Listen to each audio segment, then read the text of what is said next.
I'm meteorologist Monica Woods, and I'm tracking a big change in our weather pattern. Atmospheric river heading our way after sitting with highs in the upper 70s to near 80 over the weekend. And to kick off the week, we're now expecting a lot of rain and some snow for the higher elevations. So let's go ahead and time it out. Our headlines includes our weather impact alert. When for Thursday, the impact being rain, wind and snow. Need to expect travel delays, not only in the Sierra, but down low for the valley as well. And this hits for the morning commute. So this big pattern shift, the timing begins late Wednesday with increasing winds, and then the rain will soon follow. So the impacts will be for the morning commutes, as well as trees and the potential for some minor power outages. For winds, those will start to pick up late Wednesday, lasting through Thursday, with the biggest gusts again kind of in line with the precipitation coming through early Thursday. For the Sierra, we're expecting snow to drop below the passes down to about 5,500 feet. So prep now. Get the leaves out of the storm drains, as well as the gutters and the decorations secured and tied down,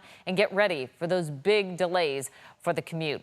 Our high-resolution futurecast showing the increasing cloud cover for our Veterans Day. Then as we head into our Wednesday, most of Wednesday is actually dry, and then we'll start to see the coastal communities hit with the rain early on and then move its way through the valley during the day and evening. It initially starts off as rain for the Sierra, but then the snow line will come down as we start to tap into some of that colder air coming in by later on Thursday, dropping that snow line well below the passes. Futurecast rain totals, we're calling for about 1 inch to 1.5 inches throughout the valley. Higher totals northwest coast, Eureka, over 2 inches of rain expected over a 2-day period. And as far as snow, we're going to be monitoring the potential for 6 to 24 plus inches for the Sierra, with many passes impacted from that. So again, for Thursday, it's a weather impact alert. For the valley, longer commutes and windy conditions. In the Sierra, snow dropping below the passes. But then we start tracking another storm at the tail end of the weekend. That's on Sunday, with the valley experiencing colder conditions and showers. For the Sierra, snow and more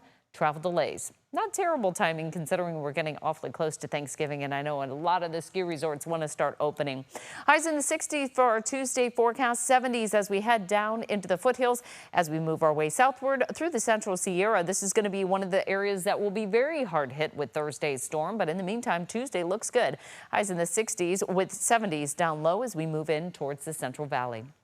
Our central coast still pretty for our Tuesday. Highs are going to be warming into the 60s and 70s. Inland areas we're still kind of flirting with near 80-degree temperatures through the San Joaquin Valley. Moving towards the Bay Area, highs are going to be upper 60s to near 70. As we move towards the Delta, highs still hanging on to the 70s before dropping for the middle and end of the week. 50s and 60s along the northwest coast. As we move inland, the north end of the valley will be in the low 70s, and we'll see for the most part low to mid 70s throughout the capital region and the northern San Joaquin Valley, with lows falling into the 50s. But as we expand this forecast, we really get some active weather coming in on Thursday. It dries out pretty quickly Friday and Saturday, but our extended forecast certainly showcasing our weather impact alert on Thursday, with periods of moderate to heavy rain and gusty winds. We see rain returning again on Sunday and much cooler weather. Highs will only be in the upper 50s to near 60 by the end of the weekend into early next week.